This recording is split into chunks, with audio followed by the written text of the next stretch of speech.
Olá, bem-vinda, bem-vindo. Eu sou o Padre Mauro Negro e falo do Centro de Espiritualidade Josefina de Apucarana, Paraná, ao lado do Santuário São José.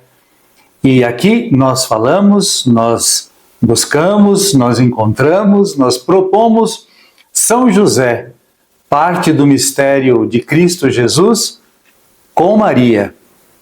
E a gente quer partilhar com vocês algumas ideias a respeito da concepção virginal e do nascimento de Jesus na gruta. Mas aquilo que a gente quer partilhar com vocês hoje é a partir de dois escritores antigos da Igreja, Inácio de Antioquia e Justino Mártir, que são os dois, Inácio e Justino, são os que primeiro consideraram São José na história da salvação depois do Novo Testamento, porque o Novo Testamento fala de José junto a Maria e ambos tornando o nascimento de Jesus possível, real. Então, tirando a Sagrada Escritura, é Justino e Inácio de Antioquia que falam alguma coisa a respeito de José. E nós vamos tentar compreender o que eles falam. Vamos começar com Inácio de Antioquia, que viveu entre o século I e II, claramente depois de Cristo, e foi martirizado entre o ano 107 e o ano 110 em Roma. O Inácio de Antioquia, uma cidade da Síria, ele foi o segundo ou o terceiro sucessor do apóstolo Pedro lá em Antioquia da Síria, desde o ano 70. Então, o apóstolo Pedro, depois do Pentecostes, ele foi para vários lugares e nós sabemos que um dos lugares por onde ele passou e vivenciou a sua experiência de apóstolo e de líder da igreja foi justamente a cidade de Antioquia. E esse Inácio foi um dos seus sucessores. Nós não sabemos se foi o segundo ou o terceiro que vieram logo depois do apóstolo Pedro. Durante o governo do imperador Trajano, o bispo Inácio, ele foi levado a Roma e sofreu ali em Roma o martírio. E na viagem que ele fez, ele escreveu 7 cartas às igrejas por onde ele passava.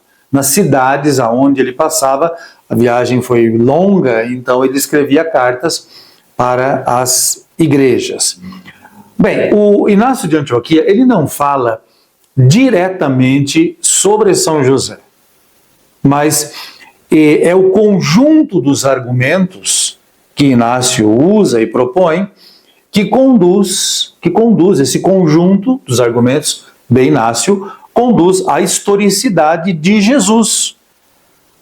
O Inácio argumenta a sua concepção divina de Jesus, a sua identidade de Filho de Deus e o batismo feito por João.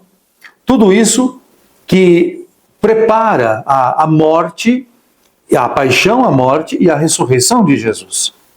O Inácio, ele afirma assim, palavras de Inácio: de fato, nosso Deus, Jesus Cristo, foi levado no ventre de Maria, segundo o plano de Deus, não do sêmen de Davi, mas por obra do Espírito Santo. E Inácio continua, dizendo, e permanece escondida ao príncipe deste mundo a virgindade de Maria e seu parto, como a morte do Senhor. São mistérios clamorosos que se realizaram no silêncio de Deus. Essas palavras de Inácio estão na carta que ele dedica aos Efésios. Príncipe deste mundo são os poderes, as autoridades e os valores contra o reino de Deus. São José, como nós acabamos de ouvir, ele não é mencionado, mas é necessário como suporte para fazer acontecer os mistérios que determinam a salvação. E quais são esses mistérios? A maternidade divina, a encarnação do Filho de Deus, o seu nascimento. Isso se desenvolve no matrimônio entre Maria e José. Teólogos que vieram depois irão perceber a necessidade disto, do matrimônio entre Maria e José, para legitimar a identidade de Jesus, filho de Davi e filho de Deus. Certamente será preciso, sem dúvida será preciso, a presença de José como esposo. Então, embora Inácio de Antioquia não se refira claramente a José, mas a sua presença, a sua atuação, a sua parte na realização deste mistério é indispensável, pois o matrimônio é condição para que Jesus seja reconhecido como alguém importante e decisivo na história. O outro que eu acabei de dizer para vocês foi Justino de Roma. Esse Justino de Roma, ele viveu no século II depois de Cristo e foi martirizado em Roma no ano 165. Justino de Roma foi defensor das verdades da fé no cristianismo e ele afirmava tais verdades com intensidade nas suas obras. Ele valorizou muito o papel de Maria no reconhecimento social e religioso de Jesus. E isso evidencia justamente, olha que importante a gente perceber isso, quando o Justino de Roma foca na pessoa de Maria, a importância da presença justamente sua para o reconhecimento da vida de Jesus, nós percebemos como ali no século II da nossa era, a origem, a identidade de Jesus como judeu estava sendo praticamente esquecida. Porque uma coisa é importante, gente.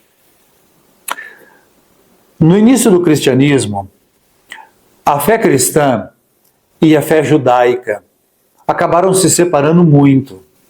E esse distanciamento, especialmente depois do ano 70, então, segunda metade do primeiro século, ano 70, depois desse ano, houve um acontecimento importante neste ano, e esse acontecimento, que foi a destruição do Templo de Jerusalém, uma das coisas que ele provocou foi um distanciamento enorme entre os judeus, que esperavam o Messias, e a igreja, que reconhecia Jesus como o Messias. Então, esse distanciamento acabou afastando a compreensão, inclusive, da pessoa de José, que era judeu, dentro do mistério, da vida, do nascimento, da história de Jesus. Então, nós percebemos em Justino de Roma, que vivia em Roma, que estava imerso na cultura greco-romana, nós percebemos esse distanciamento. Ele não considera os elementos judaicos da origem de Jesus.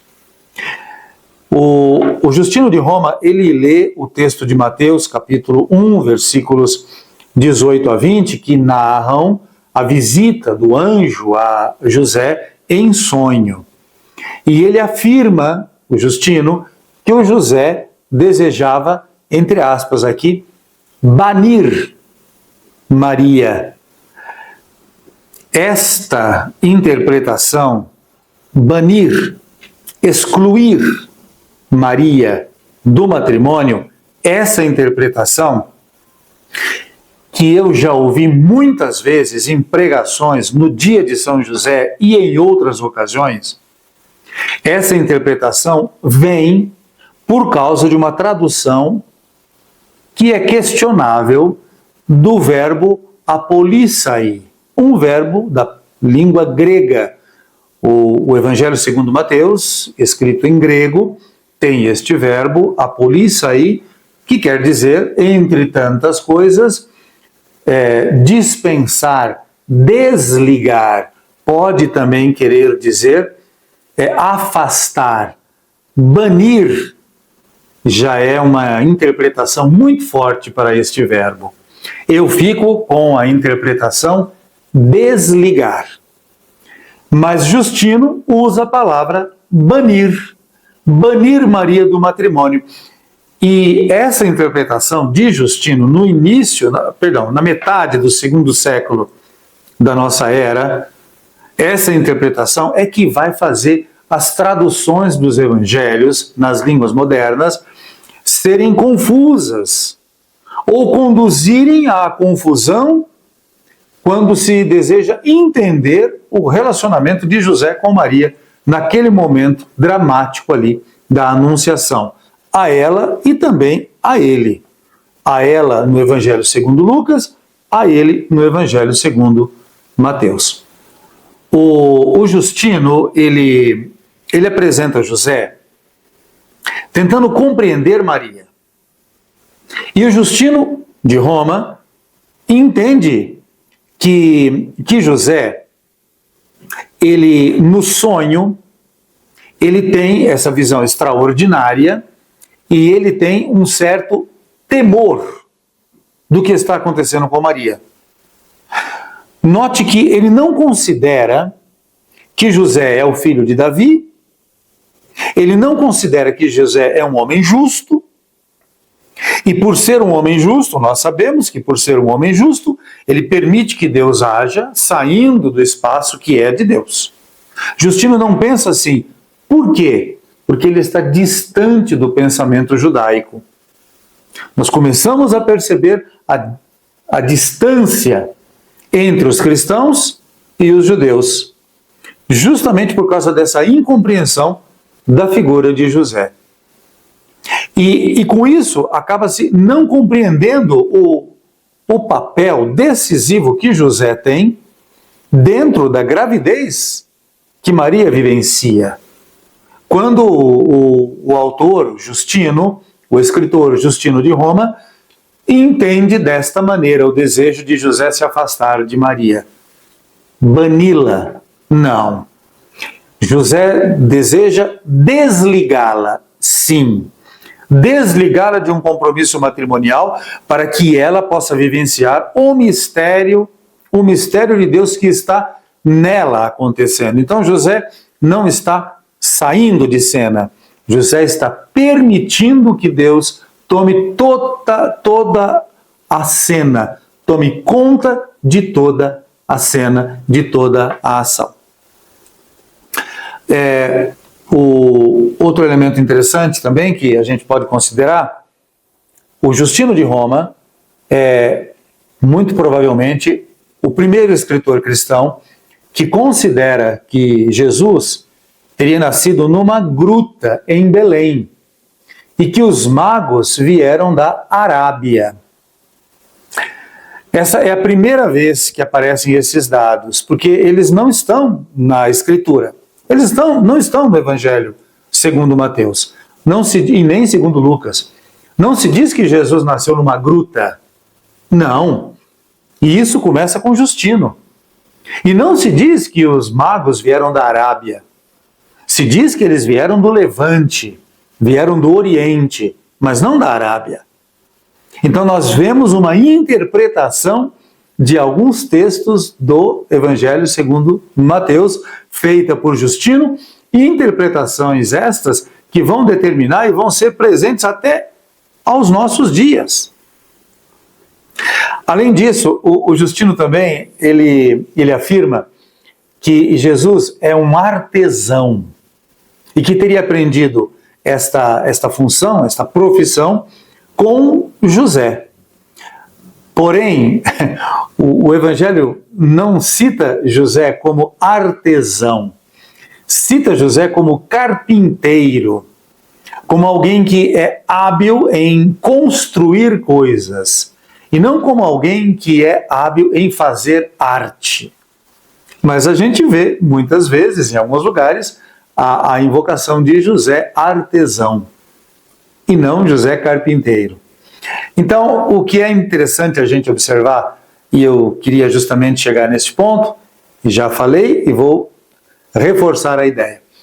Com Justino de Roma, nós temos já clara a visão da separação intensa que existe entre o cristianismo, que está nas suas primeiras décadas de vida, e o judaísmo. E essa separação vai fazer com que as impressões, as ideias, os comportamentos judaicos, e comportamentos judaicos, impressões e ideias muito relativas a José, sejam desconhecidos do povo cristão. E aí é que entram várias interpretações e visões de José que nós não podemos aceitar hoje como sendo reais. Tomara que estas explicações elas possam nos ajudar a compreender, a amar e a desejar seguir a virtude, o exemplo, a vida de José, o esposo de Maria e o pai de Jesus. Eu desejo a todos vocês graça e paz.